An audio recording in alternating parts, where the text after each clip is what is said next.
Prediction markets just stopped being a betting site and started becoming Wall Street.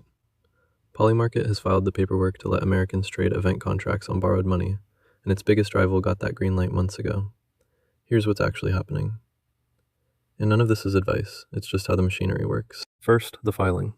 Polymarket's affiliate applied with the National Futures Association to register as a futures commission merchant. That's the license that lets a company hold customer funds and run margin.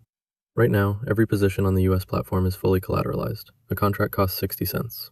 You pay 60 cents. Margin would change that. You'd post a fraction and borrow the rest. But the license alone doesn't switch anything on. Polymarket still needs the CFTC to approve rulebook changes, allowing contracts that aren't fully backed by cash. That's the real gate. And it is not a rubber stamp. Second, the race. Kalshi got there first. Its affiliate cleared NFA approval as a registered FCM back in March, and it's already leaning into leverage. Its crypto perpetual futures cleared more than $5.5 billion in volume in the first 2 weeks. The upside is real. Institutional desks need margin and regulated clearing before they'll move size. Prediction market volume ran near 50 billion last year. This year, it's on pace for something in the neighborhood of 240 billion. The downside is timing. Polymarket is asking for expanded permissions while sitting under a broad federal probe, one reported to cover its social media marketing, after news reports that the company paid creators to film staged trades and fake winnings. Meanwhile, CME Group has sued the CFTC over Kalshi's leveraged products, arguing they should be regulated as swaps. Nobody in this fight has a clean runway. Third, the workaround, and the part that costs regular people money. Polymarket's global site doesn't require identity verification. A wallet, some stablecoins, and you're in. So American traders have used VPNs to reach the offshore platform for years. Understand what that actually risks. For an ordinary user, it isn't a federal crime, it's a terms of service violation.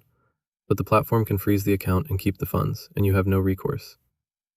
Because you were never supposed to be there in the first place. Federal prosecutors have also brought the first insider trading cases tied to prediction market bets.